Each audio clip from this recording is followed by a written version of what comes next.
Donc, merci beaucoup. Ça clôt la session sur... oui, hein, il y a un petit... Mieux comme ça? Parfait.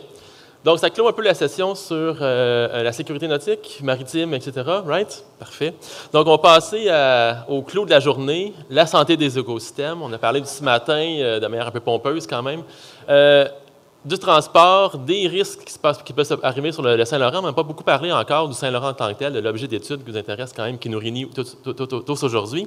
Donc, je serai bref, on court un petit peu sur le temps. Donc, rapidement, on parle du Saint-Laurent, on parle de sa santé, on parle des pressions anthropiques qui sont exercées sur le grand écosystème. On parle d'eau douce, d'eau saumâtre, d'eau salée. Donc, il y a différents enjeux qu'on observe, qu'on étudie dans la communauté RQM beaucoup pour mieux comprendre le système, mieux comprendre comment il va réagir maintenant et dans le futur aussi face à ces pressions-là. Donc, cet après-midi, je vous suggère, vous propose du moins toute une brochette là, de présentations qui vont couvrir différents aspects de conservation, des nouvelles technologies qu'on peut utiliser aujourd'hui pour l'étudier, ce Saint-Laurent-là, les plateformes de recherche navales qu'on a aussi, des navires, on en parlera tout à l'heure un petit peu de ça. Donc, au courant de l'après-midi, et ensuite, il y aura des affiches qui traiteront de la santé des écosystèmes. Puis, bon, encore une fois, je vous dis, il y aura même de la bière tantôt. Donc, c'est vraiment la meilleure partie de la journée, la santé des écosystèmes.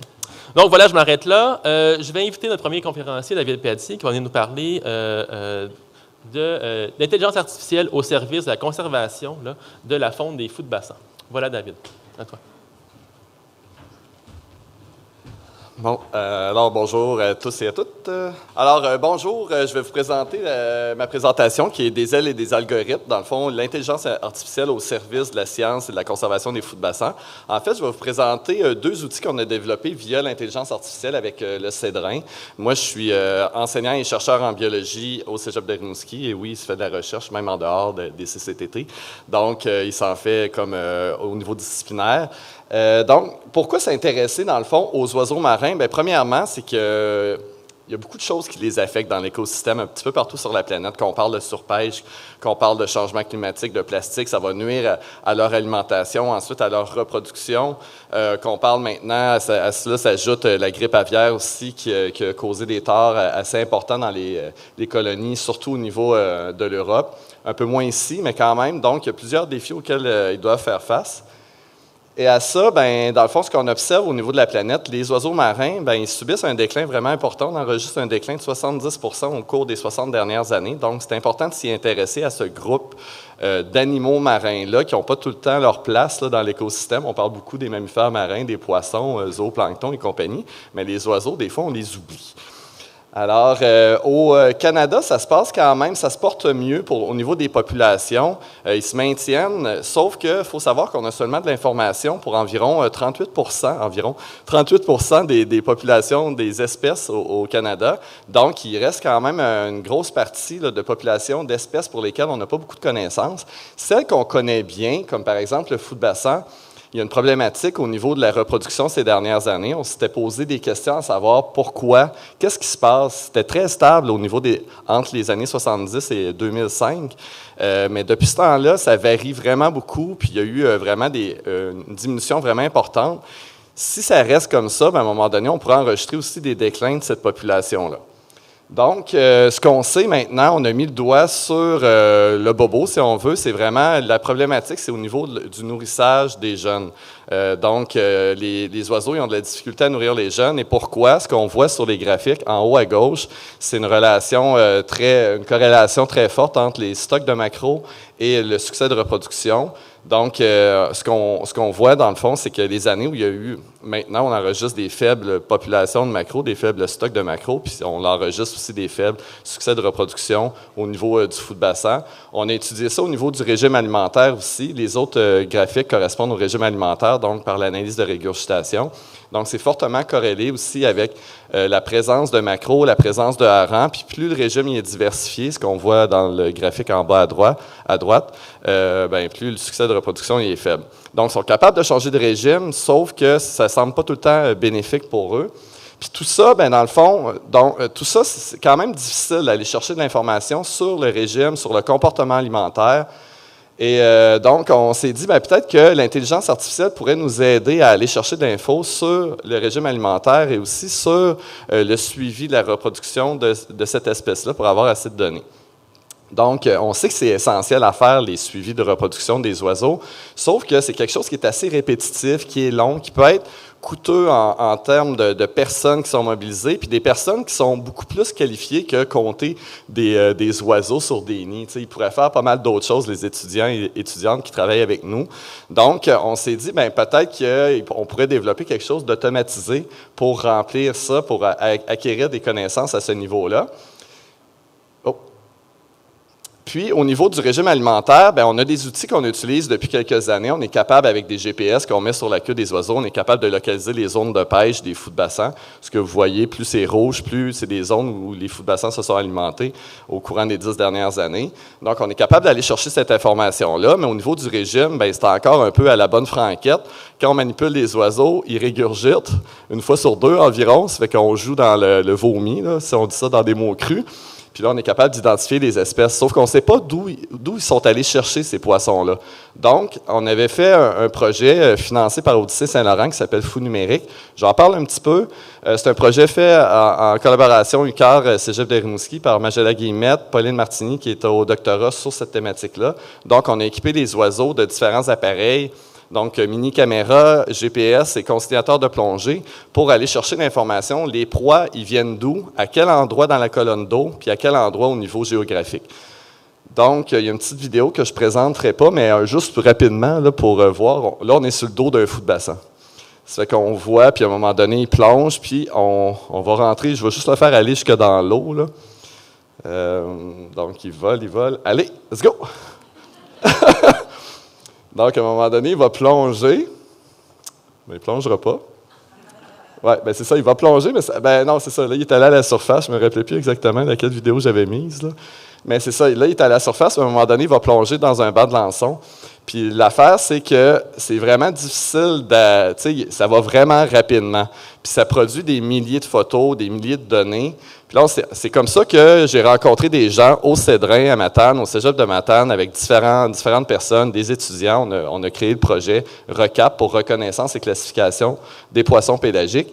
Puis ce qu'on a fait, dans le fond, dans un programme en intelligence artificielle, en deep learning, pour faire un programme en fait de vision artificielle qui nous permet en fait de reconnaître les 5 espèces principalement consommées par le fou de bassin, c'est-à-dire dans le fond le maquereau, le hareng, le sébasse maintenant qui est consommé en grande quantité. Il y en a beaucoup dans le golfe, donc qui est consommé aussi. Puis le lançon et le caplan. Donc les 5 espèces sont rapidement détectées par cet outil-là. Suivant ça, on s'est dit, peut-être que le suivi de reproduction, on pourrait le faire, dans le fond, aussi via un outil d'intelligence artificielle. C'est pour ça qu'on a commencé, on a rencontré, en fait, des gens du Cédrin. J'ai rencontré Mario Lévesque, qui est mon collègue, un prof de biologie au Cégep de Matane. Il avait travaillé longtemps, en fait, à l'île Bonaventure comme naturaliste. Puis il se posait des questions à savoir, c'est quoi l'effet, admettons, des prédateurs ou l'effet du dérangement humain? Est-ce qu'il y en a un sur la colonie de fou de bassin? Ça fait qu'on s'est liés ensemble, avec le Cédrin, on a développé un autre projet de vision artificielle qu'on a appelé FOURED. Donc, FOURED, si vous allez en Gaspésie cet été, vous allez voir ça. C'est ce que je vais vous présenter rapidement.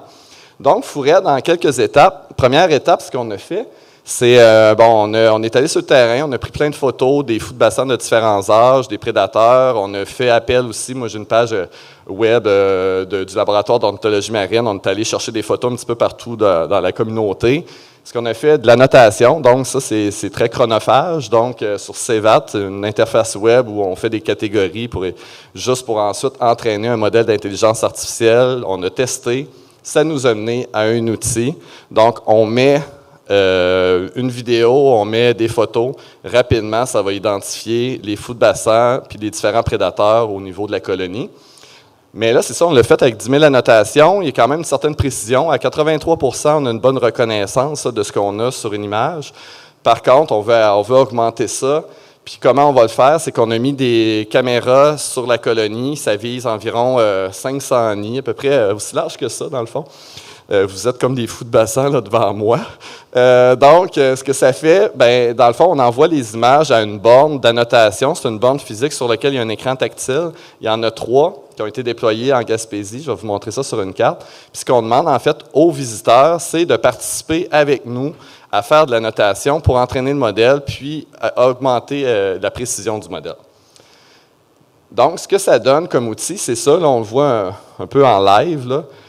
Donc, on peut le visualiser, ce que ça donne. C'est qu'on voit plein de poussins. Là, c'est peut-être petit, puis c'est pixelisé un petit peu, là, vu qu'il y a un transfert. Mais là, on voit un être humain qui s'approche. Donc, si préalablement, on a identifié des nids, on est capable d'avoir dans le temps, de manière chronologique, à chaque nid, à quel moment l'œuf est arrivé, à quel moment il y a eu un poussin, à quel moment il s'est potentiellement fait prédater, à quel moment il y avait 1 ou 2 parents, puis ainsi de suite. Puis, dans le fond, on peut extraire ces données-là, un petit fichier CSV, puis là, le suivi de la reproduction, on pourrait le faire pour cette espèce-là, à cette colonie-là, mais c'est un peu un test qu'on fait. L'idée, c'est de le transférer, en fait, à d'autres colonies d'oiseaux avec des systèmes autonomes pour qu'on puisse acquérir plus d'informations sur d'autres espèces. C'est bon. Alors, le système se déploie comme ça. C'est un beau projet de collaboration régionale qu'on a fait avec des partenaires. Comme on peut le voir, il y a une borne à Exploramer, une borne au Bioparc, une borne aussi au Parc national de l'île Bonaventure et du Rocher-Percé. Donc, on va inviter des visiteurs cet été, si vous vous promenez en Gaspésie, ben, n'hésitez pas à aller essayer ces appareils-là. Dans le fond, ça va vraiment contribuer à améliorer notre modèle d'intelligence artificielle. En gros, c'est ça, vous sélectionnez ce que vous voyez sur l'écran. Il y a une petite séquence au départ, on vous explique comment faire. Puis au final, quand vous validez les données, c'est envoyé dans un serveur qui enregistre nos données d'annotation. Donc, ma conclusion, c'est que j'espère que vous voyez que des choses positives aussi. Je voulais commencer en disant que des fois, on entend souvent parler négativement de l'intelligence artificielle, mais on voit qu'on peut en développer, on peut retirer des éléments positifs des outils numériques et ceux issus de l'intelligence artificielle. Le projet de Fou numérique nous a permis d'augmenter le niveau de connaissance au niveau de l'alimentation des fous de bassin, la localisation spatio-temporelle en 3D aussi des proies. Recap, ça nous a permis d'avoir un outil d'identification rapide de 5 espèces qui sont très abondantes dans le golfe du Saint-Laurent, qui pourraient être utilisées à d'autres sources que de caméras qui proviennent du dos, là, qui ont été sur le dos des fous de bassin. Et FouRed, ultimement, ça va être un outil qu'on va pouvoir utiliser pour faire le suivi de la reproduction du fou de bassin, mais potentiellement d'autres espèces. Une fois qu'on a une base de modèles d'IA, on peut ajouter relativement facilement d'autres espèces. Alors, tout ça pour améliorer le suivi de la conservation du fou de bassin et finalement, en vue d'améliorer la santé des écosystèmes. Merci à vous.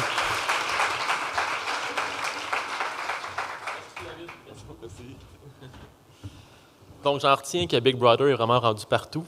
Hein? Partout. OK, super. On va passer au prochain conférencier, Elliot Drejou, qui est directeur scientifique à l'INRES et chercheur en biologie marine. Et il va venir parler ici là, de la qualité des écosystèmes benthiques en zone industrielle-portuaire. Voilà. Le petit piton vert ici. Super. Est-ce que vous m'entendez bien? Super. Okay.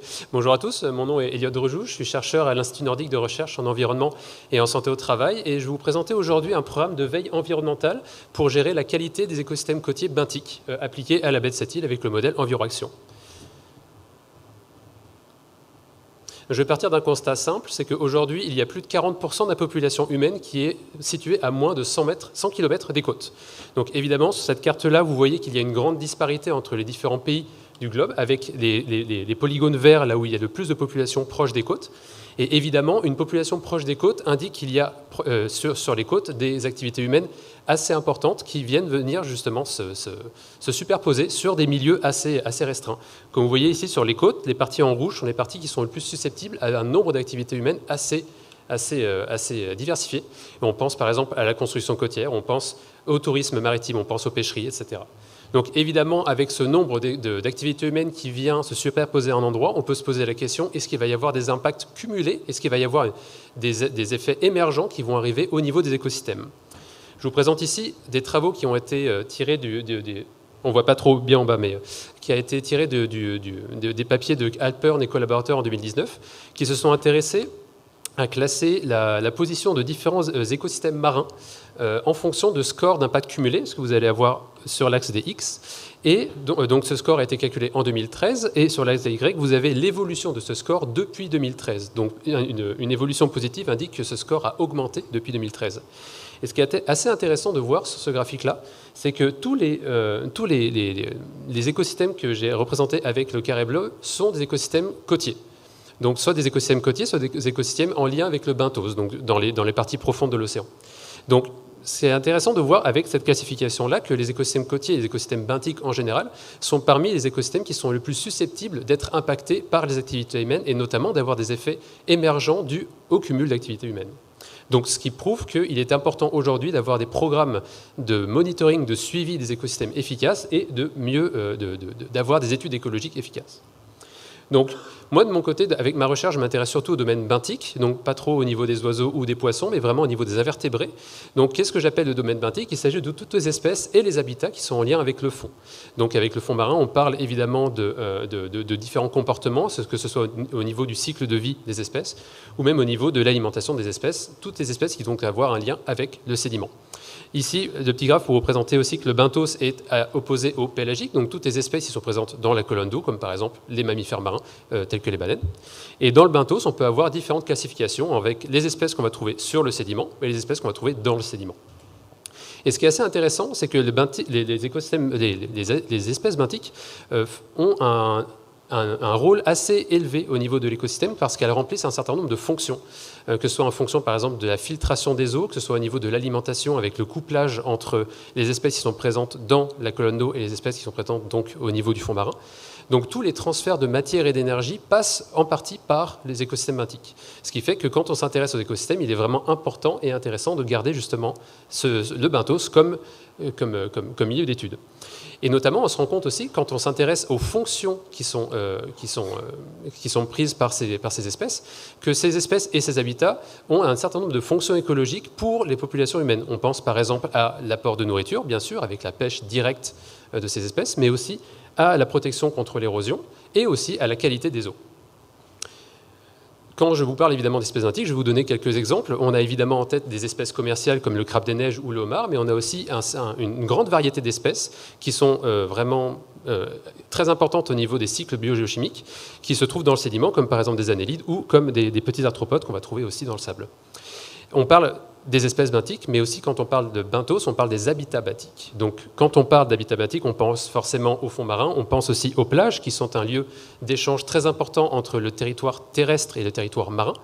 Et il y a aussi certains habitats qui sont créés par des espèces, grâce à des espèces qu'on appelle ingénieurs, comme par exemple ici les austères, qui sont des plantes à fleurs marines qu'on va trouver, notamment ici sur une photographie aérienne qui présente la baie de cette île. Toute la partie verte sont des herbiers austères. Donc vous pouvez voir quand même que ce genre d'habitats qui sont structurés par des espèces benthiques sont quand même assez importants à l'échelle de la côte. Donc c'est très important aussi de les considérer dans nos évaluations. Donc, dans les zones, par exemple, industrielles-portuaires, on peut se poser la question qu'il y a effectivement un certain nombre d'activités humaines qui vont venir se regrouper en un point assez restreint dans l'espace. Donc, à partir de là, on peut aussi poser l'hypothèse qu'il va y avoir une augmentation du risque de perturbation sur les écosystèmes. Ce qui veut dire qu'il y a donc une nécessité aujourd'hui de faire une gestion intégrée des écosystèmes et notamment d'être en lien avec les visions de développement du Québec, comme par exemple Avantage Saint-Laurent, la nouvelle vision maritime du Québec.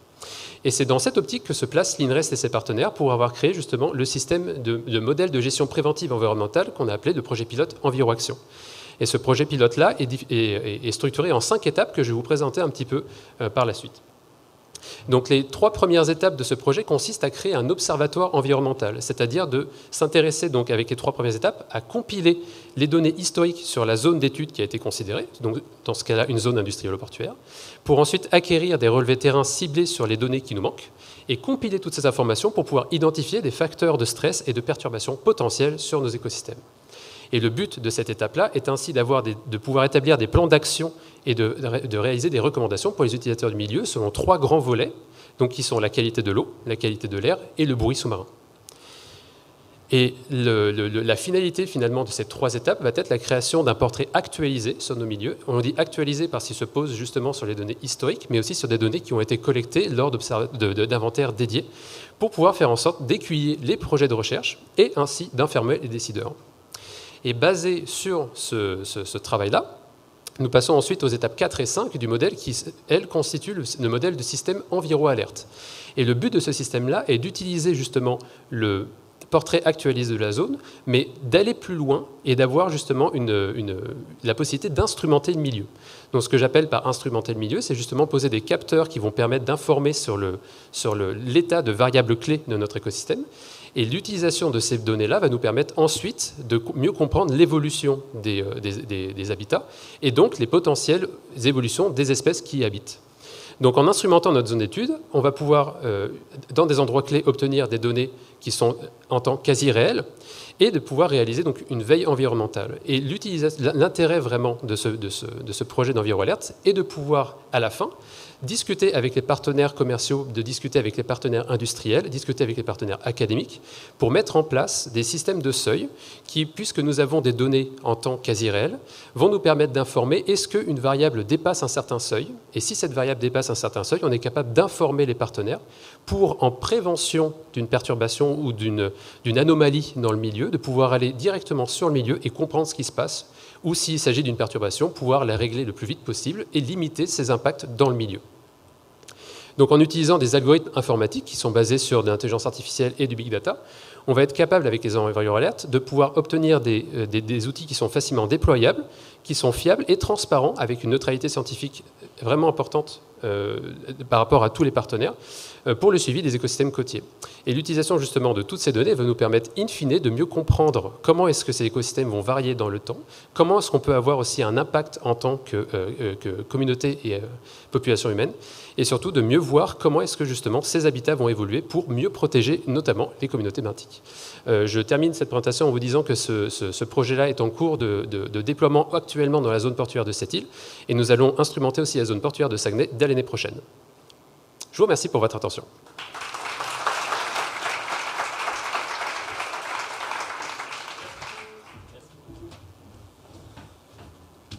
Donc, je vais inviter Maxence. Où est Maxence Saint-Don? Il est là, super, parfait. OK, super. Donc, on va passer, je vais partager la scène avec Maxence là, dans les prochaines minutes. On va faire une présentation sur le portrait des navires de recherche qu'on a au Québec, des infrastructures assez uniques. Et on va faire une espèce de bilan un petit peu des missions des dernières années, d'un peu comment le RQM a réussi à pouvoir fédérer cette recherche-là sur les plateformes de recherche navales. Voilà, Maxence, ça marche? Oui, ça marche. Je pense que oui. Donc, je te laisse aller, Maxence, pour débuter la présentation. Merci beaucoup. Bien, merci François, puis je pense que c'est la première fois que toi et moi, on navigue ensemble. Oui, Oui. Donc, je t'invite à la barre. Voilà.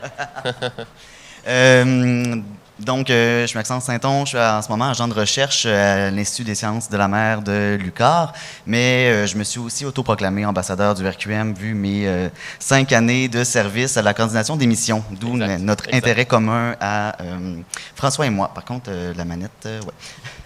Ah, merci. C'est du génie, j'aime ça faire ça à deux. Parfait. Alors, on vous emmène en mission, François et moi. On va d'abord essayer de comprendre un peu c'est quoi ce programme-là au RQM dans l'entièreté de toute la diversité que le RQM a à offrir. Il y a ça qui est très important puis qui a changé en quelque sorte le visage de l'accessibilité au fleuve. On va parler de ça. Ensuite, on va voir c'est quoi l'ampleur de ce programme-là. Donc, oui, je divulgage là, des Grands Lacs jusqu'au Golfe. Ensuite, on va voir quel genre de retombées ça a eu, quel genre de projet a pu avoir lieu à bord, pourquoi c'est différent, pourquoi c'est innovant, pourquoi on a fait des choses différemment. Et après ça, bien, on va aller voir un petit bilan des dernières années, qu'est-ce qui nous attend pour la suite. Alors, on plonge. Donc maintenant, vous connaissez bien le RQM qui a été mis en place depuis 2016 et l'année suivante, le RQM a eu à gérer un immense programme de recherche. Donc, la plupart d'entre vous s'en souviennent peut-être, Odyssée Saint-Laurent. Et avec cette enveloppe-là qui était destinée à la recherche est venu du financement pour du temps navire sur différentes formes, mais notamment sur les missions concertées. Donc, c'est quoi cette mission concertée? C'est quand c'est le RQM qui coordonne la mission, donc qui annonce à la communauté de recherche, on part 10 jours, 2 semaines.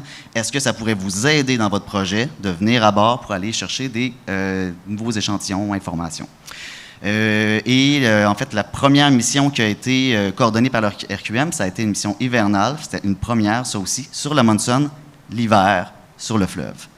Donc là, il y a une poignée de scientifiques. À ce moment-là, c'est une petite équipe qui a débarqué sur l'Amundsen, qui a profité des moments où le navire n'était pas en train de faire du déglaçage pour en profiter et faire de la science. Et ça, c'était nouveau, parce que le fleuve, l'hiver, on ne le connaît pas tant. Après ça a continué. On a eu, on va en parler de long et en large, mais avec le Lamsilis, avec le Coriolis. Et paf, 2020 est arrivé la pandémie. Mais malgré la pandémie, malgré le fait que c'était l'enfer au Québec, ça a été une année record à ce moment-là. On a battu le record, mais c'était notre première année record. Je tiens à souligner que tout ça, ces réussites dont on va vous parler, tient entre autres et fondamentalement grâce aux collaborations qu'on a avec Réformor, qui sont gestionnaires du Coriolis et du Lamsilis, et Amundsen Science, qui nous accompagne avec l'Amundsen. Donc voilà, l'un des défis, mais des beautés du RQM, c'est que dans ses fondements, il y a l'intersectorialité. Et en 2016-2017, l'intersectorialité, on avait l'impression d'être un peu des vendeurs. Oui, je sais, je te vois regarder ta montre, je m'excuse, c'est un sujet passionnant. Mais en fait, c'était dans les fondements. Il a fallu apprendre à travailler en intersectorialité, puis je pense que le RQM est vraiment j'ai juste le success story en tête, mais ça fonctionne. Et ça fonctionne également sur l'émission, on va vous en parler. Mais c'était quand même un défi initialement. L'autre défi, donc au-delà de s'assurer qu'à bord des navires, on n'est pas juste la même équipe qui se ressemble depuis des années, parce que c'est la seule poignée de chercheurs ou de chercheuses qui savent comment le système fonctionne, qui savent comment avoir accès au temps navire. Donc, il a fallu démocratiser cet accès-là. Et ça a fonctionné. Donc, les chiffres nous le montrent. On a de plus en plus de projets qui sont menés par le secteur de sciences et de société culture. On a des projets en santé, grâce principalement à François. Et même qu'en 2022, on a financé, en fait, le RQM a financé par un programme de temps navire la première mission qui était dirigée par un projet en société culture. Et ça nous a mené en 2022 à s'assurer qu'on se donnait les moyens pour cibler spécifiquement ces groupes-là. Oui, un autre enjeu assez majeur, tantôt on a eu un témoignage là, de la personne de l'IFQM, c'est ça, l'IFQ, pardon, qui est venu nous voir un petit peu pour dire, vous devez préparer tranquillement la prochaine génération de chercheurs en demi maritime. Et justement, c'est un effort qui est assez central au niveau du RQM sur la formation de la relève. Donc, avant de vous montrer ici, je vous montre un petit graphique rapide qui fait le bilan des dernières années au niveau de qui est venu sur le navire, au niveau du Lamsilis, un navire de l'UQTR. Et vous regardez rapidement ici dans la pointe de terre, quelque chose qui vous saute aux yeux un petit peu, c'est le PHQ, le fameux personnel hautement qualifié. Vous regardez ici, on est presque la moitié des gens, des chercheurs, chercheuses, étudiants des 3 cycles universitaires qui sont venus sur le navire. Là. Oui, il y a des gens du gouvernement, super, des chercheurs académiques, mais je pense qu'il y a une emphase ici qu'on a mis beaucoup sur le PHQ. Et quand on regarde ici un peu comment on peut voir, c'est qui ça, c'est personnel hautement qualifié. J'ai un peu ça des fois comme terme, c'est un peu trop impersonnel. Mais bref, vous voyez ici, maîtrise, doctorat, principalement, qui viennent faire des projets qui vont durer 2, 3, 4 ans à bord des navires. Et donc, vous comprenez l'enjeu ici qui est super important au niveau de la récurrence, la prédictabilité des missions. Ça prend des moyens financiers récurrents pour pouvoir soutenir ces gens-là. Sinon, après un an, malheureusement, on ne peut pas faire un doctorat, par exemple, de 3, 4 ans si on a une mission seulement, dans la plupart des cas. Donc, un effort ici important qui avait été mis de l'avant par le RQM pour pouvoir prévoir à l'avance des missions scientifiques récurrentes dans le temps. Donc, rapidement, je vous présente les 3 navires de recherche. Le navire de recherche Lamsilis de l'UQTR, qui s'occupe beaucoup du tronçon fluvial. Un catamaran, tantôt je vous montrerai aussi quelques caractéristiques. On a le navire de recherche Coriolis 2, qui est à l'UQAR, donc s'occupe beaucoup de couvrir le territoire de l'estuaire et du Golfe. Ces 2 navires-là sont coordonnés au niveau de la logistique navale, beaucoup par l'entreprise ou partenaire Réformor, donc Recherche Formation Maritime.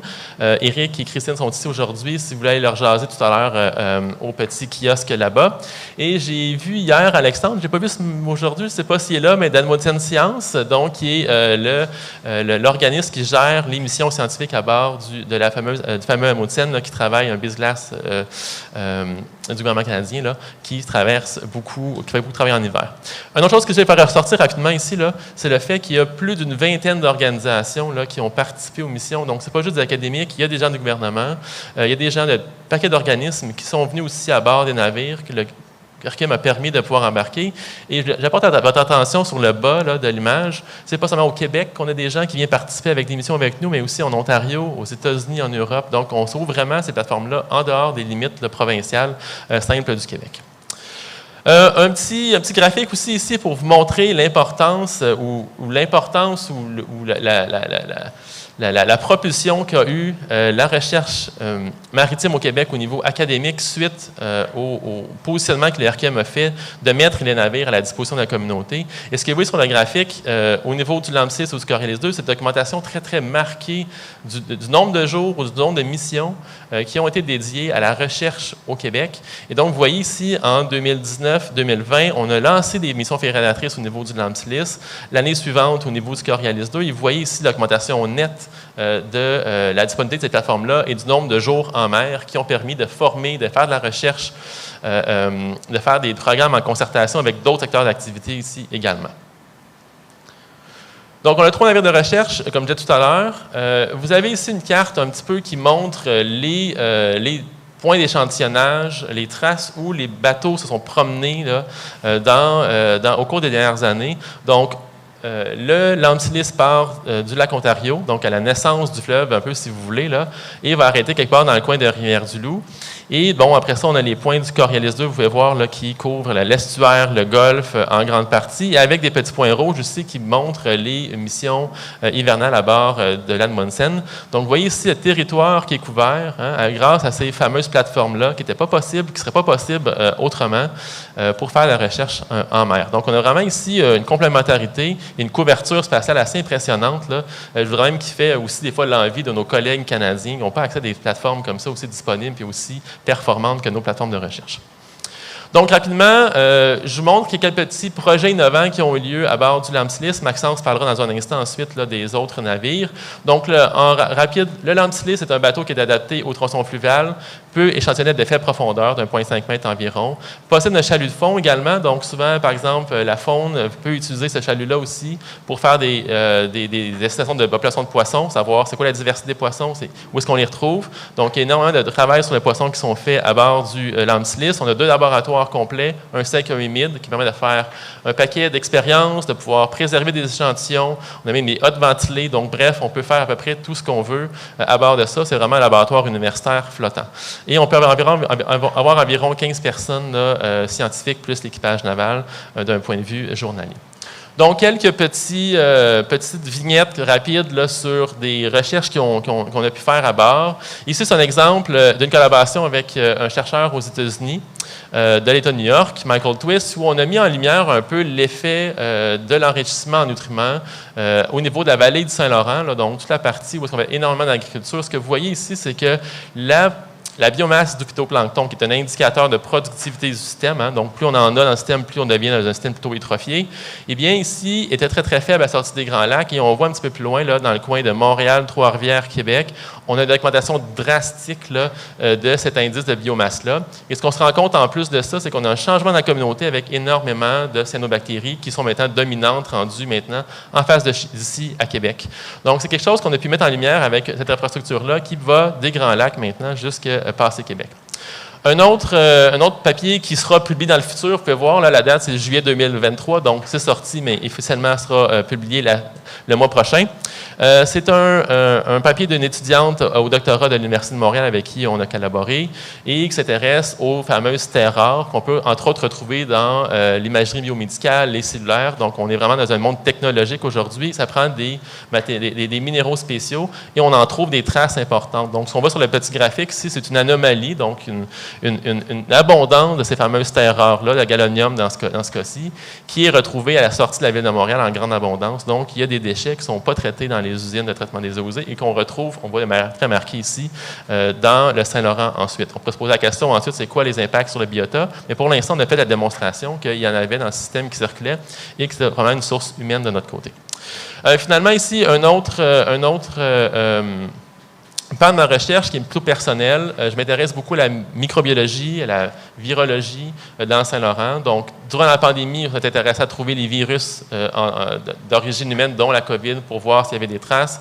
Ici, l'exemple que je vous montre, c'est aussi tout ce qui touche à le coli, donc la fameuse bactérie qui peut nous rendre malade ou qui est bio-indicatrice de d'autres types de virus, d'autres types de bactéries qui peuvent nous rendre malades.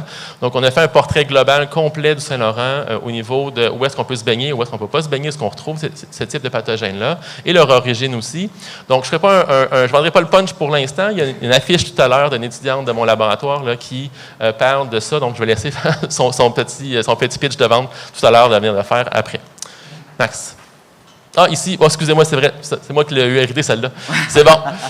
Donc, il y avait aussi, c'est vrai, il y a eu un gros effort. On sait, hein, l'ADN environnemental est rendu quelque chose de très, très utilisé maintenant dans le domaine pour essayer de pouvoir voir quel type d'organisme estimer des indices de biodiversité.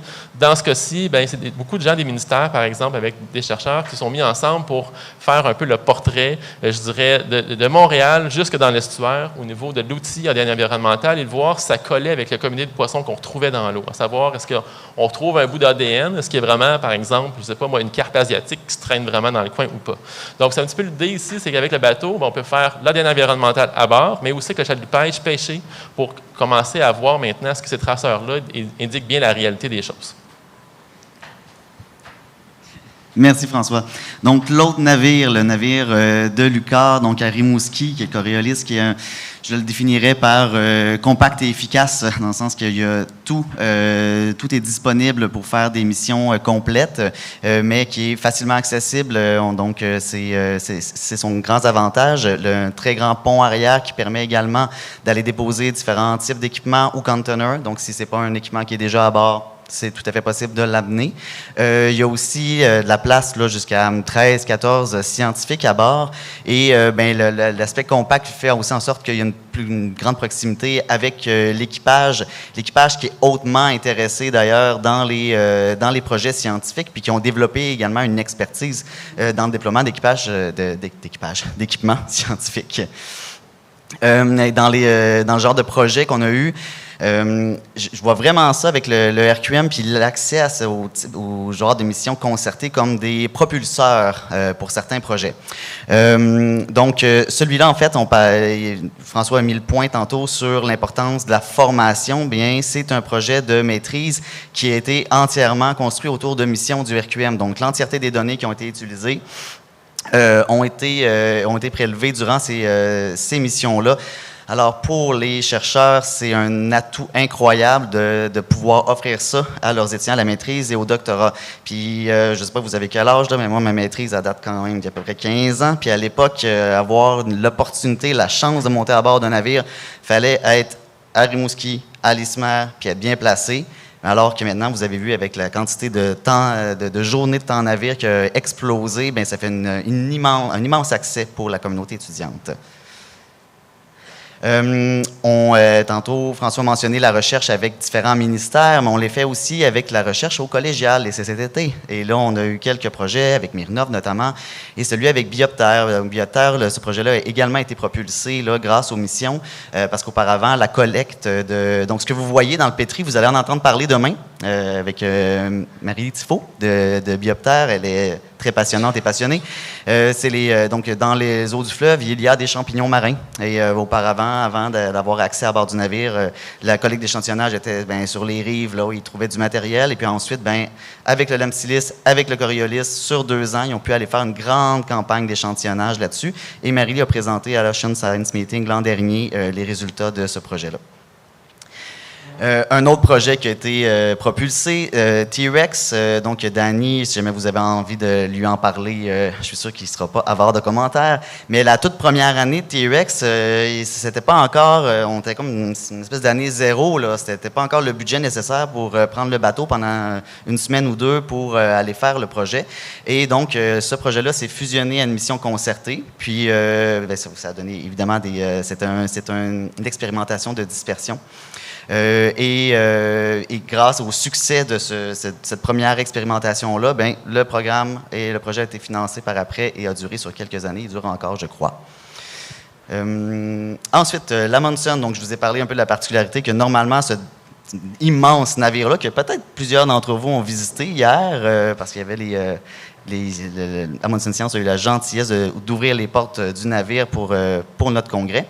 Donc, normalement, c'est un navire qui, durant l'hiver, fait son travail de brise-glace avec la garde côtière, donc passe son temps entre Trois-Rivières puis Matane à faire du déglaçage ou de l'escorte de navire qui reste pris dans la glace.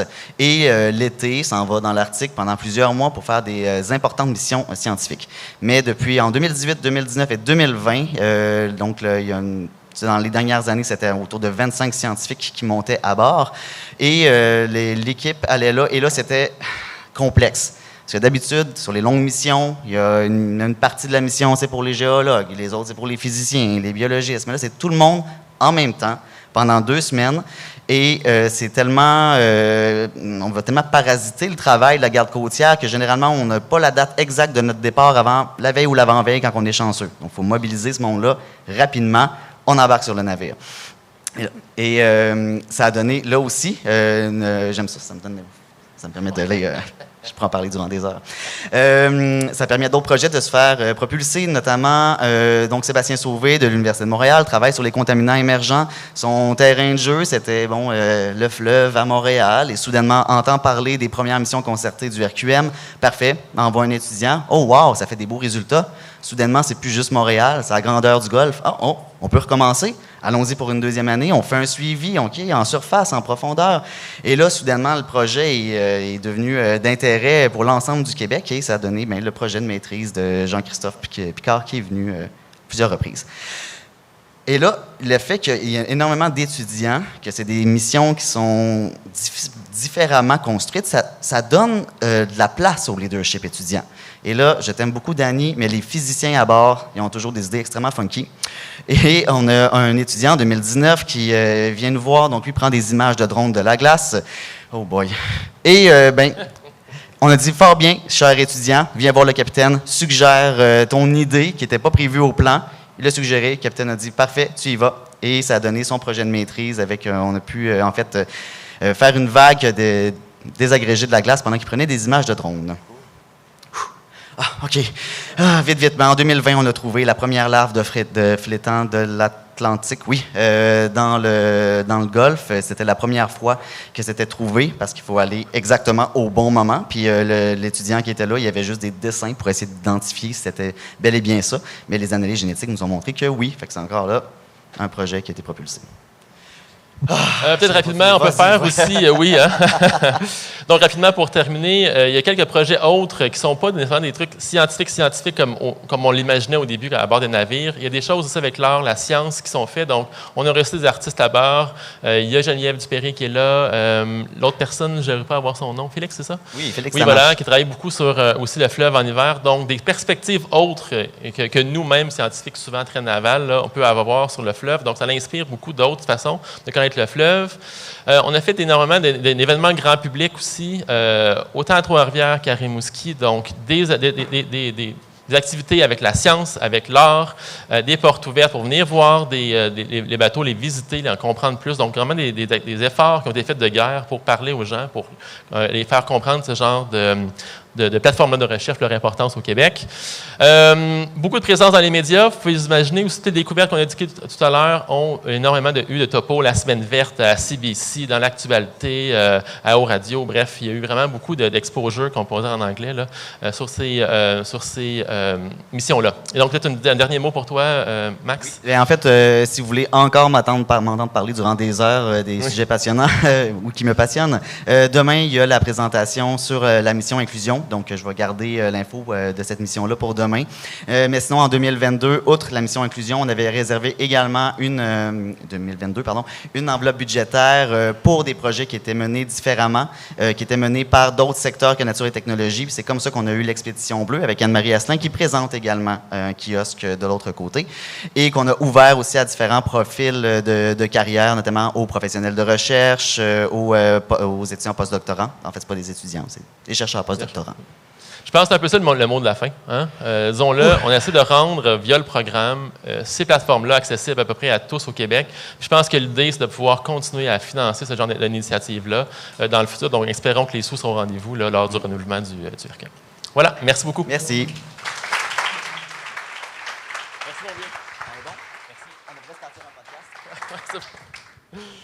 OK, donc on va poursuivre maintenant avec Geisha Winkler, qui va venir nous parler, qui est professeur, le chercheur à l'ISMER, et qui va venir nous parler un petit peu de la biodiversité du zooplancton, mais en hiver. En hiver. Donc,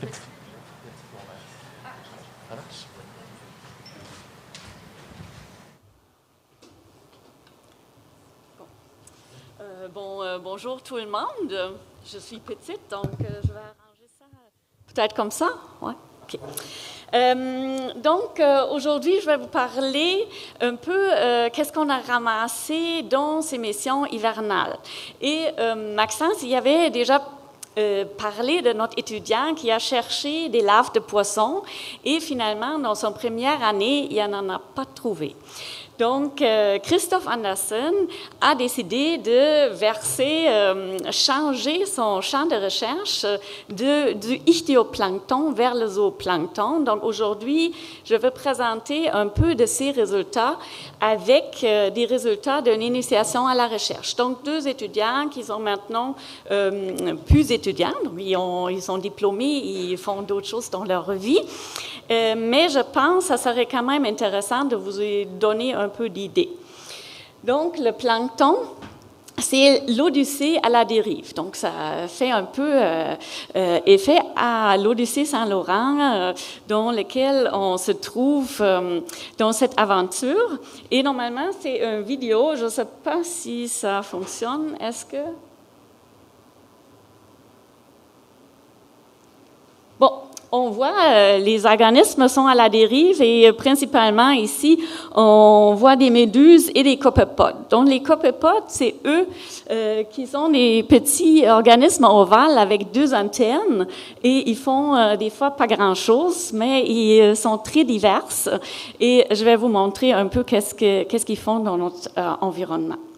Donc, ici, vous voyez, le zooplancton est vraiment un maillon central des réseaux trophiques. Sans eux, on n'aurait pas de poissons, on n'aurait pas de baleines, donc c'est important. Et le phytoplancton nourrit le zooplancton, donc il y a un transfert du phytoplancton vers le zooplancton, vers les réseaux, les niveaux trophiques supérieurs. Mais qu'est-ce qui se passe en hiver? Donc, là, en hiver, notre environnement devient vraiment plus hostile. Il fait froid, il y a la glace, il n'y a plus de lumière, donc, ou très peu de lumière. Donc, le phytoplancton, il se développe très, très, très peu. Donc, notre zooplancton, est-ce qu'il disparaît ou il reste dans la colonne d'eau quelque part? Donc, oui, il pourrait rester s'il trouve une façon de survivre. Pourrait dire, je vais faire une hibernation comme, par exemple, nos ours. Ils ramassent beaucoup d'énergie et après, pendant 6 mois, il ne fait rien. Et il se réveille au printemps. Donc, tout ça, c'est évidemment connu dans le monde de recherche, mais dans nos zoos, on ne savait pas qu'est-ce qui se passe. Donc, notre objectif principal, c'était de donner un portrait de la variation spatio-temporelle, de la biodiversité et l'abondance de zooplancton que trouve-t-on dans l'estuaire de Québec jusqu'au Golfe. Et on a fait ça avec les missions d'Odyssée Saint-Laurent. Donc, nos étudiants, moi-même, on est allés, on a échantillonné et vous voyez ici sur le transect de Québec vers le Golfe, c'est environ 1000 km. C'est une couverture exceptionnelle en hiver qu'on n'a jamais faite avant de cette manière. Et on pourrait aller 3 fois de suite. Donc, en 2018, 2019 et 2020. Et on a échantillonné, évidemment, avec un grand groupe de chercheurs, différentes composantes de cet écosystème-là. Donc, moi, je me suis intéressée avec mes étudiants sur le zooplancton. Et on trouve finalement différents habitats, donc un habitat qui est vraiment fluvial à Québec. L'eau est douce, l'eau est très froide et on verra qu'est-ce qui se passe à l'intérieur de cette eau-là. Là, après, on a par la suite la zone de transition estuarienne. Ça, c'est la zone où l'eau salée ou l'eau douce se rencontrent et il fait un mélange. Donc, il y a un grand gradient de salinité à cet endroit-là.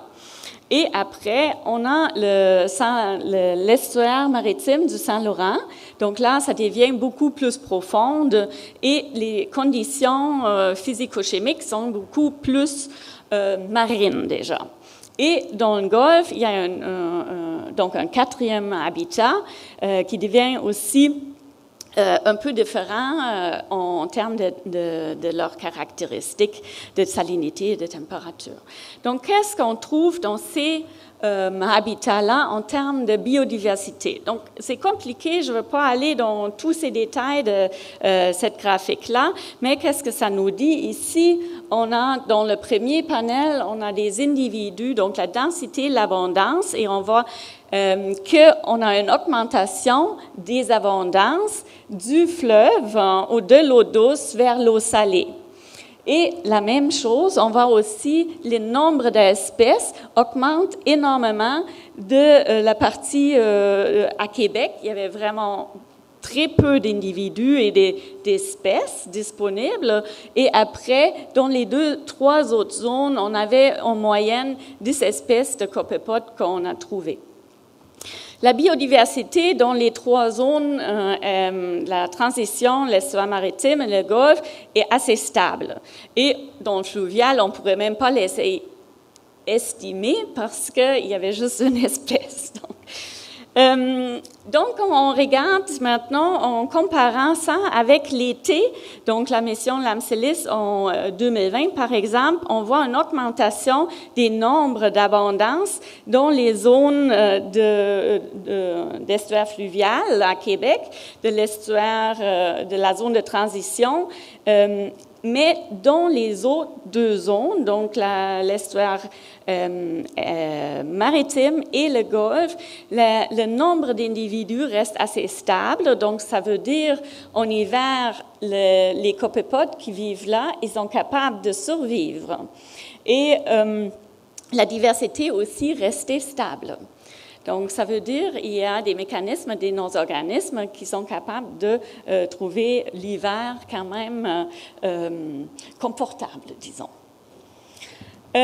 Sur les différentes années, ici, une graphique, on a en bas des différentes 3 années, et je vais rester sur les 2 graphiques en haut, donc l'abondance dans l'année 2020 était beaucoup plus haute que dans les 2 autres années.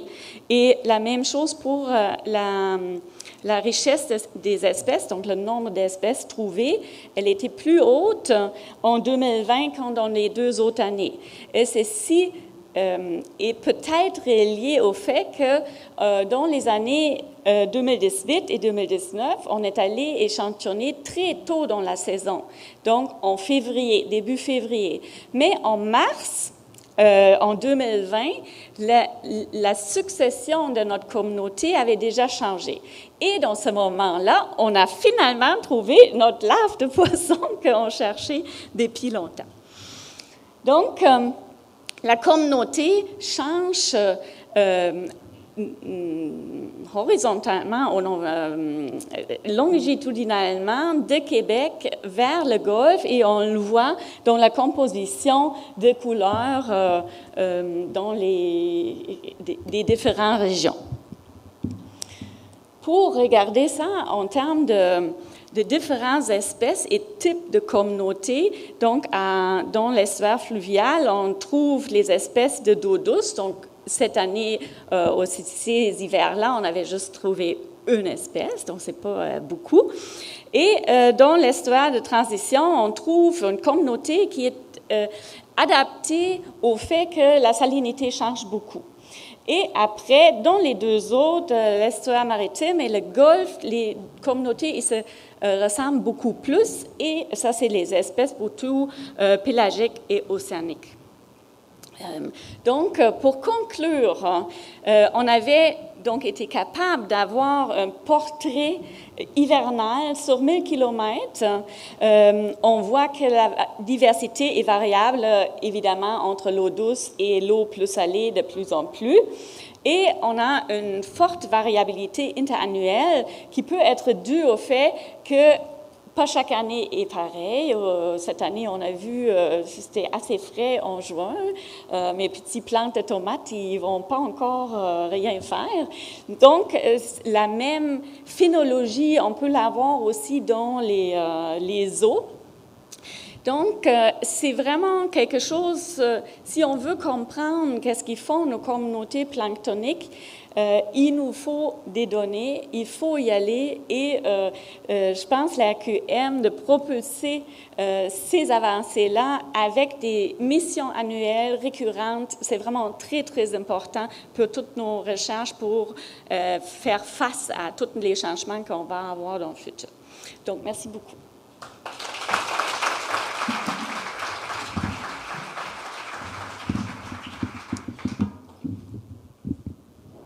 Merci beaucoup, Guéché. Super. On passe maintenant à la prochaine présentation, le projet Mars, caractérisé de bruit sous-marin rayonné par les navires, qui sera donné par Jean-Christophe Gauthier-Marquis, chercheur chez Innovation Maritime. Voilà. Merci. Marche. Bonjour à tous, bonjour RQM. J'espère que vous avez encore un petit peu d'énergie, beaucoup de présentations intéressantes. Aujourd'hui, voilà, ça fonctionne super.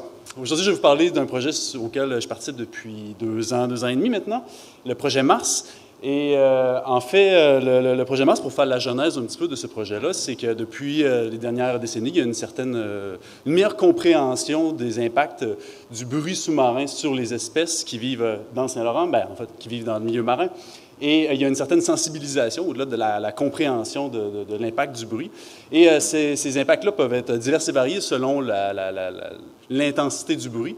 Vous pouvez avoir une augmentation du stress, par exemple, que vous pouvez noter dans des hormones de stress que vous allez noter dans les excréments de baleines, dans des zones où il y a beaucoup de bruit.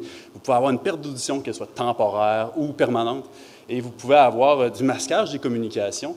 Donc, il peut y avoir, ou des réactions physiologiques un peu variées aussi. Donc, c'est un champ d'étude qui est très vivant en ce moment, d'essayer de comprendre quel bruit affecte les espèces, puis comment ils réagissent à tout ça. Et donc, il y a cette compréhension qui grandit, il y a cette sensibilisation. Et dans le Saint-Laurent, on a 13 espèces de cétacés, dont 3 sont en danger, le beluga, la baleine noire, la baleine bleue. Et on en a une qui est préoccupante, donc le rorqual commun. Donc, c'est un peu la genèse du projet. Mars vient essayer c'est une initiative qui essaie d'améliorer un peu le paysage sonore dans le Saint-Laurent. Donc, dans le Saint-Laurent, visiblement, il est habité par des gens qui aiment le Saint-Laurent et qui veulent le préserver. Il y a une riche biodiversité et il y a des navires. Donc, il y en a quand même pas mal qui passent. Et le but du projet Mars n'est pas de vilifier le transport maritime du tout. C'est plutôt d'essayer de regarder avec l'industrie qu'est-ce qu'on peut faire ensemble pour qu'il y ait une meilleure cohabitation. Alors, Mars, c'est un titre clickbait, donc c'est accrocheur, ça veut dire Marine Acoustic Research Station. Et pour le dire simplement, là, le but du projet, c'est de mesurer le bruit qui est rayonné par les navires de façon le plus précise possible, de faire le meilleur diagnostic qu'on peut faire. Ensuite, d'essayer de comprendre et de bien caractériser les sources de bruit qui sont à bord du navire et aussi les bruits associés à l'hélice. Et finalement, de proposer des solutions de mitigation ou du moins de donner une information la plus personnalisée aux armateurs sur le bruit qu'émet leur flotte. Donc, c'est un projet qui dure depuis 2020. Et on est dans le dernier sprint, dernière année. Voilà, donc le projet, pour faire ce genre de projet-là, ça prend des gens. Et nous, voici les grands acteurs du projet. On a des gens qui vont construire une installation acoustique. Donc, ça, c'est OBDAC et MTA. Je peux peut-être mettre un petit peu. Voilà. Donc, ça, c'est des entreprises locales, des PME à Rimouski qui s'occupent de construire la station. Ça prend des gens qui opèrent cette station-là. Donc, ça, c'est l'ISMER, l'Institut des sciences de la mer. Eux, ils s'occupent de tout ce qui se passe dans l'eau, opérer la station, analyser les données, faire un retour aux armateurs. Et nous, Innovation Maritime, on s'occupe de ce qui se passe à bord des navires. Et ça, c'est une des originalités du projet. On ne fait pas juste écouter ce qui se passe dans l'eau. On va à bord des navires, on mesure les sources de bruit, on regarde comment le navire, la structure répond à ces excitations-là. Et on essaie de tout faire converger ces informations-là ensemble pour donner un retour aux armateurs. Ça ressemble à quoi une station acoustique? Bien, ça peut prendre plusieurs formes. Ça, c'est une des configurations de la station Mars. C'est une antenne. Donc, ce que vous avez, c'est des hydrophones. Des hydrophones, c'est comme des microphones, un peu comme celui que j'utilise, mais adaptés au milieu maritime. Et la station Mars, comme elle est faite, elle en a 3 à différentes profondeurs. Donc, ils sont ancrés au sol. Vous avez des bouées qui tendent une antenne. Vous avez vos hydrophones. Et on voulait communiquer avec cette station-là. Donc, on l'a relié par câble à des bouées. Ça prend évidemment une source d'alimentation, des panneaux solaires, et on peut changer le paramétrage d'enregistrement, par exemple, prendre les données, faire un retour rapide aux armateurs à partir des données qui sont récoltées. Donc ça, c'est une antenne. La station Mars en a 4 comme ça, et je vais vous montrer où elle est déployée. Il y a aussi d'autres configurations qu'on a essayées. Là. Je ne peux pas rentrer dans les détails, mais si vous avez des questions, on peut en parler après avec grand plaisir. Donc ça, c'est une vue un peu d'artiste, un modèle 3D. Et la prochaine question, maintenant que vous savez comment vous fabriquez une station acoustique dans votre sous-sol, c'est où est-ce qu'on la place, cette station-là? Et ça, c'est une excellente question, RQM. Nous, on l'a placé au large de Rimouski. Pourquoi on l'a placé là? Parce qu'on a du trafic maritime qui est bien organisé en 2 voies, donc on peut prendre plusieurs navires. En fait, on a à peu près entre 20 et 25 navires qui vont passer devant la station, mais aussi parce qu'on profite du chenal laurentien qui est très avantageux pour nous, en fait. Pour avoir des données de qualité, le maximum de qualité, vous devez avoir une bonne profondeur d'eau. Vous devez avoir une station qui est installée dans une colonne d'eau qui est assez grande. Typiquement, on dit qu'il faut au moins avoir la longueur du navire pour avoir une bonne qualité en basse fréquence. Donc, le chenal laurentien, c'est comme une tranchée sous-marine, là, les géologues vont peut-être me reprendre là-dessus, mais qui traverse, qui passe de l'Atlantique puis qui va à peu près jusqu'au fjord. Et on a à peu près 350 mètres de profond, ce qui est parfait. Donc, on peut atteindre les normes internationales les plus rigoureuses, en fait. La station, je vous avais dit, elle a 4 antennes, donc elle est située sur la voie montante du Saint-Laurent. On a 2 antennes qui sont du côté bâbord, 2 antennes qui sont du côté tribord. Comme ça, on mesure le bruit que le navire émet des 2 côtés. Et comme ça, on a plein de mesures opportunistiques de tous les navires qui passent dans le Saint-Laurent. Parallèlement à ça, on fait des mesures à bord. Donc ça, c'est le travail un peu plus d'innovation maritime. Juste pour le mentionner, là, à l'ISMA, c'est l'équipe de Pierre Cauchy qui s'occupe de toute l'opération de la station puis du traitement des données. Chez Innovation, nous, on va à bord, donc on ne fait pas tous les navires. On ne peut pas faire 22 navires par jour, vous vous en doutez bien. Mais on en sélectionne quelques-uns parmi nos armateurs partenaires. Je serais bien de les mentionner d'ailleurs parce que sans leur collaboration, le projet il aurait une toute autre couleur. Dégagné, Algoma, CSL et Tenav. Ouais. Donc, eux, ils nous accueillent à bord de leur navire. On tapisse le navire avec un paquet de capteurs. Ça, c'est un capteur, d'ailleurs, qu'on a développé, un système d'acquisition qu'on a développé chez Innovation Maritime qui est adapté pour les mesures qu'on fait et nos besoins. Et, oui, il y a une petite animation, désolé. Donc, ça peut ressembler à ça quand on a un navire. On essaie d'en mettre un peu partout. L'idée, c'est de comprendre toutes les sources d'importance à bord, mais aussi de comprendre comment la structure réagit, puis de caractériser la coque, qui est l'interface avec l'eau qui va émettre le bruit sous-marin. Donc, en faisant ça, on a une mesure sous l'eau qui correspond un peu à ce qu'un mammifère marin pourrait entendre, par exemple. On a des mesures à bord et on a tout le processus entre les deux pour essayer de bien comprendre et de bien diagnostiquer les navires. Ça ressemble à quoi le résultat de tout ça? Alors, ça, c'est ce qu'on appelle une signature acoustique. On prend les données, l'ISMA prend les données, en fait, analyse ça et nous produit une belle courbe qui correspond au bruit qui est émis sous l'eau. C'est un screenshot du bruit sous-marin. Vous avez à gauche les basses fréquences, donc les sons graves. Plus à droite, vous avez les sons un peu plus aigus. Et vous avez le niveau. Donc, on peut, après ça, faire cette figure-là. Et ce que vous voyez, les pics et les identifications, c'est que nous, on regarde dans cette signature-là, qui fait quoi? Quelle machine contribue dans cette signature acoustique-là? Et on peut aussi le comparer, c'est le trait mauve, on peut le comparer avec des guidelines, je n'ai pas le terme français, désolé, là, mais qui sont suggérés par Transport Canada, donc pour voir, est-ce que ce navire-là, il correspond à peu près à la moyenne de la flotte pour ce type de navire-là.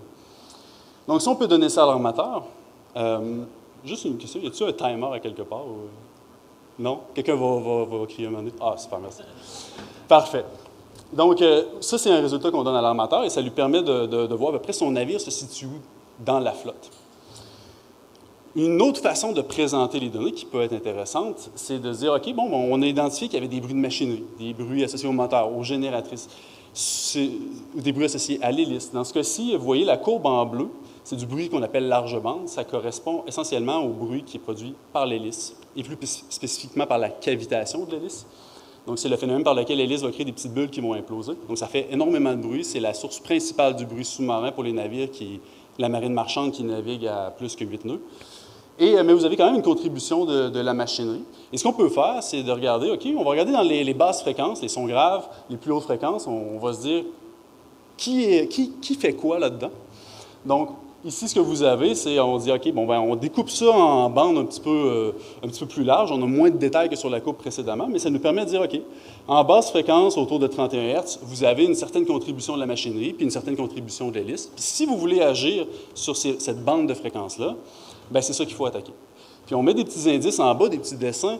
Si vous regardez, par exemple, le beluga, la queue de baleine blanche, bien, on voit très bien que si on veut agir avec ce navire-là, bien, c'est le bruit de l'hélice auquel il faut s'attaquer, parce que c'est lui qui est prédominant pour ces espèces-là. Donc voilà, c'est des exemples de résultats qu'on donne. Et le next step, c'est de prendre ces données-là et de dire, OK, bien, concrètement, c'est quoi les moyens de mitigation qu'on peut utiliser? Olivier a fait une présentation ce matin avec les résonateurs. Il y a d'autres façons, il y a des enduits pour limiter la cavitation. Bref, la prochaine présentation du RQM, si on est encore invité, peut-être ça pourrait être de faire le next step et de dire, voici les moyens de mitigation qui ont été testés, voici ce qu'on a mesuré, voici l'impact.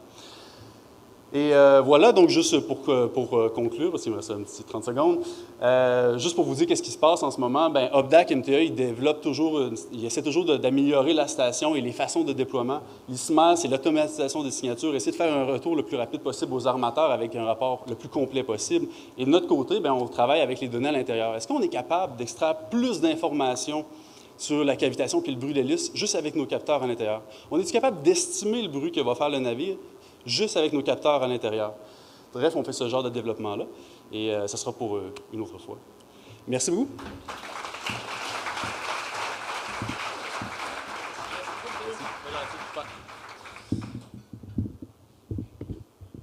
OK, donc on va passer à la dernière présentation de la série du bloc sur la santé des écosystèmes.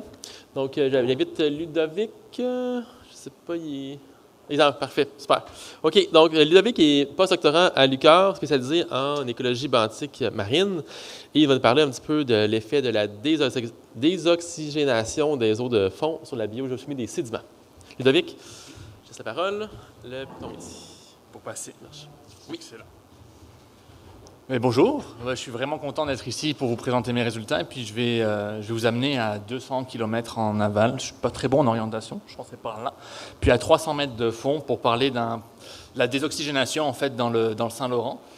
Puis c'est un projet qui, pour ce que je vais vous présenter, qui a débuté en 2020, donc qui a eu la bonne idée de débuter en pleine pandémie. Pour parler de la désoxygénation, il faut que je vous parle un peu d'abord de circulation océanique pour comprendre qu'est-ce qui se passe dans le Saint-Laurent. Donc, quand on parle de désoxygénation dans le Saint-Laurent, c'est des eaux de fond. Puis ces eaux de fond, elles sont formées d'un mélange entre deux courants. Le courant issu du Gulf Stream, qui est de l'eau chaude et pauvre en oxygène, et un courant issu du Labrador, qui lui est plutôt froid et plus riche en oxygène. Puis ces eaux-là vont se mélanger, puis elles vont plonger au fond et puis remonter, c'est un trajet de à peu près 3 à 7 ans, remonter jusqu'à la tête du chenal laurentien sans jamais revoir la surface. Donc le stock d'oxygène qui était présent au départ, il est consommé petit à petit, puis on arrive au bout avec moins d'oxygène. Puis, depuis plusieurs décennies, on observe une diminution de la concentration d'oxygène à la tête du chenal laurentien, donc au minimum d'oxygène. Cette diminution, elle est liée à plusieurs facteurs. Il y a de l'eutrophisation qui a été en cause, mais actuellement, c'est essentiellement un changement au niveau de la circulation océanique avec une plus grande proportion d'eau issue du Gulf Stream qui participe à la formation des eaux profondes. Donc là, je vous remets ce graphique de diminution de la concentration d'oxygène où en fait, on voit qu'il y a plusieurs étapes. On a une première étape qui a été de 1930 à peu près aux années 2000 avec une diminution. Puis, aux alentours des années 2000, là, on flirtait avec l'hypoxie. Je m'excuse, je n'ai pas encore défini ce que c'était l'hypoxie. L'hypoxie, c'est quand on a peu d'oxygène, en gros, et puis c'est une définition qui varie un petit peu, mais ici, on va parler de 62,5 micromolaires. C'est la plupart des espèces de poissons qui ne sont pas capables de vivre dans ces environnements-là. Puis, il s'est passé quelque chose en 2020 où on a eu une forte diminution de la concentration d'oxygène. Puis là, on a eu vraiment beaucoup de chance. C'est grâce aux missions concertées, on en parle beaucoup, les missions concertées du RQM, qui nous ont permis d'avoir des valeurs à l'hiver 2020, où on était encore dans la période où on flirtait avec la limite de l'hypoxie, et puis à l'été 2020, où là, on a eu une forte décroissance de la concentration d'oxygène. Donc, on a eu une mission hivernale où on avait des concentrations qui étaient relativement normales. Puis, ce qui est drôle, entre guillemets, c'est que la fin de la mission, nous, on était encore à bord et puis on entendait parler d'une pandémie de Covid-19. Je ne sais pas si vous avez entendu parler. Puis, on est rentré à l'ISMER. l'ISMER était fermé. On a dû jeter nos affaires dans l'entrepôt et puis venir plus tard pour tout ranger. Puis, pendant que tout le monde se confinait, lui, le Saint-Laurent, il s'essoufflait. Puis, c'est un peu de poésie. Puis, on a eu énormément de chance, c'est que le RQE a travaillé très fort pour qu'on puisse remonter à bord pendant l'été, donc en septembre, pendant qu'il y avait des restrictions sanitaires. Puis, cette mission était vraiment très importante parce que c'est là où on a mesuré et observé une forte diminution de la concentration d'oxygène avec des concentrations qui étaient 10 micromolaires inférieures à ce qu'on avait jusqu'à présent. Puis ce n'était pas 10 micromolaires juste à la zone minimale, c'est que ça avait diminué partout. Donc on a une intensification de l'hypoxie, et puis ça s'est étendu jusque dans le Golfe, vraiment à cette période-là. Donc je ne veux pas aller dans les théories du complot, mais peut-être qu'il y a un lien. Donc là, je vous ai déjà vendu le punch en gros de ma présentation avec la diminution de la concentration d'oxygène, mais ça n'a pas été une mince affaire pour observer tout ça. Maxence et François ont présenté un peu les missions sur le Coriolis. Donc d'habitude, on est 28 à bord, séparés à 50-50 entre l'équipage et les scientifiques. Puis là, il y avait les restrictions sanitaires, donc on a diminué de moitié tout l'équipage. Donc on avait exactement le même travail à faire, mais moins de personnes. Et donc à bord, en plus, il y avait le côté où on était moins, mais en plus, on était isolé. Là, c'est une image de moi avec un masque où il fallait quand même travailler à distance. Donc, quand on veut travailler en équipe, on est déjà moins et en plus, on ne peut pas vraiment travailler proche sur le Coriolis. Maxence disait que c'était un endroit compact, c'est vrai. Donc, c'était aussi une difficulté pendant la mission. Donc là, je vais quand même revenir à l'objectif du projet à bord, qui était de travailler sur comprendre les conséquences de la désoxygénation sur la biogéochimie sédimentaire. Et puis plus spécifiquement, moi, ce qui m'intéressait, c'était de regarder les conséquences sur la bioturbation. Alors la bioturba quoi ? C'est la bioturbation, c'est en gros des processus. Elliot en parlait tantôt, les organismes qui vivent dans ou sur le sédiment, ils remplissent des fonctions. Et la bioturbation est un processus qui rentre dans ces fonctions-là. En gros, c'est des organismes qui vont transporter du sédiment et transporter des solutés dans le sédiment. Et pourquoi c'est important ça ? C'est parce que dans le sédiment, il n'y a pas beaucoup d'oxygène. Et puis ces organismes, eux, ils creusent, ils ont besoin d'oxygène, donc ils vont apporter de l'oxygène dans le sédiment et ils vont l'irriguer. Et comment on mesure ça ? À bord, on est allé récolter à 300 mètres de profondeur du sédiment, on l'a remonté à la surface, puis on a pris des carottes de sédiment dans lesquelles on a mis des particules de sédiment fluorescentes. Au bout d'un certain temps, on a découpé les carottes en plusieurs tranches, puis on les a prises en photo sous lumière ultraviolet pour compter ces luminophores. Et puis à partir de ça, on peut avoir des profils de luminophores en fonction de la profondeur, ce qui peut nous dire jusqu'à quelle profondeur vont les organismes dans le sédiment et à quel point ils vont mélanger le sédiment. Donc on utilise des modèles. Puis là, c'est le petit modèle là qui est ici, mais ne vous inquiétez pas avec ça. On s'intéresse au coefficient qui est le dB, et puis ça nous donne une idée de l'intensité de la bioturbation. Donc on a fait ça à différents endroits le long de l'estuaire et du golfe du Saint-Laurent, à différentes concentrations d'oxygène, parce qu'on essayait de voir quel était l'impact de la diminution de l'oxygène sur ce processus-là.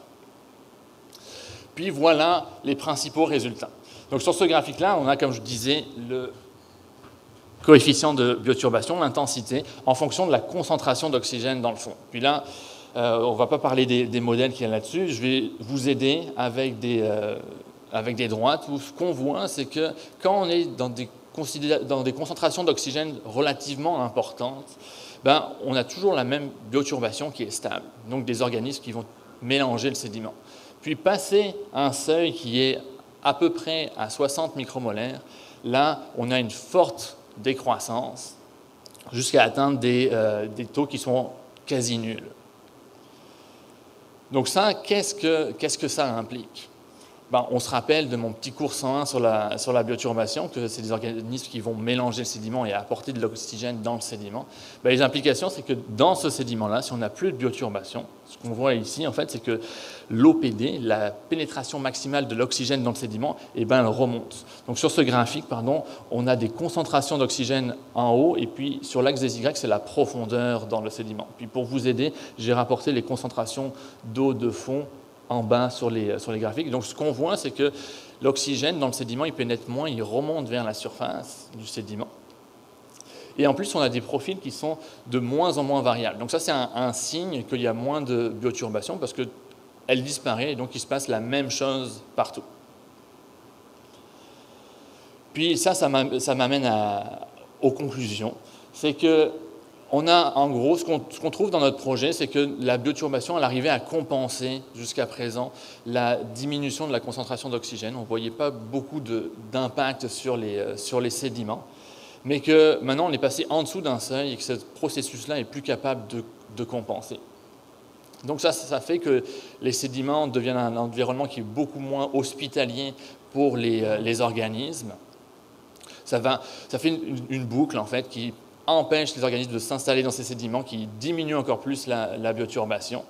Et ça va faire remonter toutes les espèces réduites. Je rentre un peu dans un cours 101 aussi de biogéochimie, toutes les espèces réduites du sédiment qui peuvent être toxiques. On n'en est pas encore là, mais ce qui pourrait se passer, c'est que ces espèces réduites sortent du sédiment et participent à la consommation d'oxygène dans l'eau pour atteindre peut-être un jour l'anoxie, donc plus du tout d'oxygène dans le sédiment.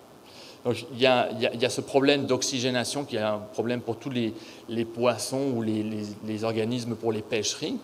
Ces organismes ont besoin d'oxygène pour vivre, mais aussi ces espèces réduites qui peuvent exacerber ce processus-là, mais aussi être toxiques pour ces espèces. Donc, ce qui pourrait se passer, en gros, c'est qu'on aurait une zone complètement morte à la zone minimum d'oxygène dans le Saint-Laurent. Mais je ne veux pas vous inquiéter, on n'en est pas encore là. Donc ça s'arrête là pour moi. J'ai essayé de faire court, j'étais le dernier. Si vous voulez plus d'informations, j'ai mis quelques codes QR ici. Il y avait une vidéo que j'avais faite pour une conférence pour Méopar. Elle est en anglais où ça montre ce qui se passe à bord, comment on fait toutes les mesures. Je vous ai présenté quelques mesures, mais il y en a beaucoup plus qui ont été faites à bord. Et un poster qui, lui, est en français, qui essaye de résumer un peu tous les résultats qui ont été obtenus. Puis voilà, merci.